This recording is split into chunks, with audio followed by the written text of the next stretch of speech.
ನೆಲಮಂಗಲ ತಾಲೂಕು ಅಖಿಲ ಭಾರತ ವೀರಶೈವ ಲಿಂಗಾಯತ ಮಹಾಸಭಾದ ಮಾಜಿ ಅಧ್ಯಕ್ಷ ಹಾಗೂ ಹಾಲಿ ನಿರ್ದೇಶಕ ಎನ್ಎಸ್ ಶಾಂತಕುಮಾರ್ ತಮ್ಮ ಹುಟ್ಟುಹಬ್ಬವನ್ನು ನಗರದ ಸದಾಶಿವನಗರದಲ್ಲಿರುವ ತಮ್ಮ ಗೃಹ ಕಚೇರಿಯಲ್ಲಿ ತಮ್ಮ ಸ್ನೇಹಿತರು, ಬೆಂಬಲಿಗರು ಹಾಗೂ ಬಂಧು ಬಾಂಧವರೊಂದಿಗೆ ಸರಳವಾಗಿ ಆಚರಿಸಿಕೊಂಡರು. ಮಹಾಸಭಾ ಮಾಜಿ ಜಿಲ್ಲಾಧ್ಯಕ್ಷ ಎನ್ಎಸ್ ನಟರಾಜು, ಬಿ ದಯಾಶಂಕರ್, ಮಾಜಿ ಜಿಲ್ಲಾ ಮಹಿಳಾಧ್ಯಕ್ಷೆ ರಾಜಮ್ಮ, ತಾಲೂಕು ಅಧ್ಯಕ್ಷ ಎನ್ ರಾಜಶೇಖರ್, ಮಹಿಳಾ ಘಟಕದ ಅಧ್ಯಕ್ಷೆ ವೇದಾವತಿ, ಭಾರತ ಸೇವಾದಳದ ಮಾಜಿ ಜಿಲ್ಲಾಧ್ಯಕ್ಷ ಕೆಎನ್ ಪ್ರಕಾಶ್, ವೀರಶೈವ ಸೊಸೈಟಿ ಅಧ್ಯಕ್ಷ ಎಂಜಿ ಲೋಕೇಶ್, ಟೌನ್ ಸೊಸೈಟಿ ಅಧ್ಯಕ್ಷ ಚನ್ನಬಸವರಾಜು, ಶ್ರೀ ಬಸವೇಶ್ವರ ಯುವಕ ಸಂಘದ ಅಧ್ಯಕ್ಷ ಶ್ರೀ ಗಣೇಶ್, ಮುಖಂಡರಾದ ಬೋರ್ವೆಲ್ ಜಗದೀಶ್, ಮಧುರೆ ಗಿರೀಶ್, ಹರೀಶ್, ಇಂಜಿನಿಯರ್ ಪ್ರಮೋದ್, ಗಂಗಾಧರ್, ವಾಸು ಸೇರಿದಂತೆ ಮತ್ತಿತರರು ಉಪಸ್ಥಿತರಿದ್ದರು.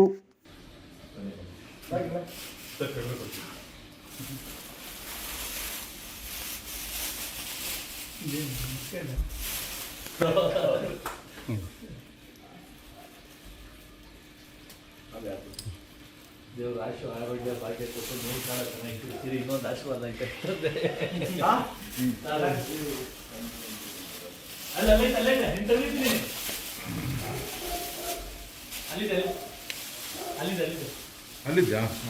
ಎಲ್ಲ ಒಂದೇ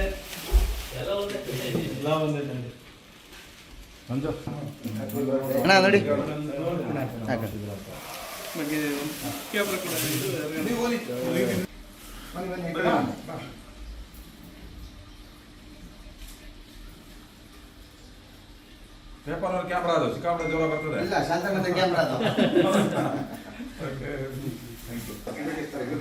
ಎಲ್ಲರ ಪ್ರತಿಷ್ಠೆ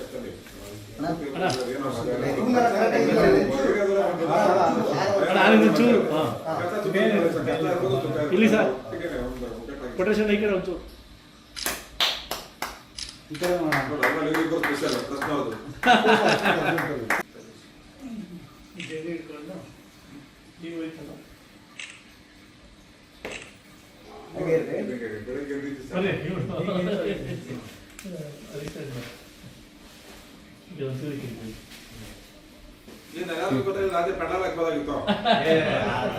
ನೀವು ಈ ಕಡೆ ಹೋಗಿ. ನೀವು ಪೆಂಡಲ್ ಹಾಕಿ ನಾನು ಅಲ್ಲೇ ಇರೋದಿಲ್ಲ, ಎಲ್ಲೂ ಓದಿರ್ಲಿಲ್ಲ. ಹಂಗೆಲ್ಲ ಇಲ್ಲ ಗೊತ್ತಾಗಿಲ್ಲ ಇಲ್ಲಿ ಶಾಂತಣ್ಣ. ಬೆಳಗ್ಗೆ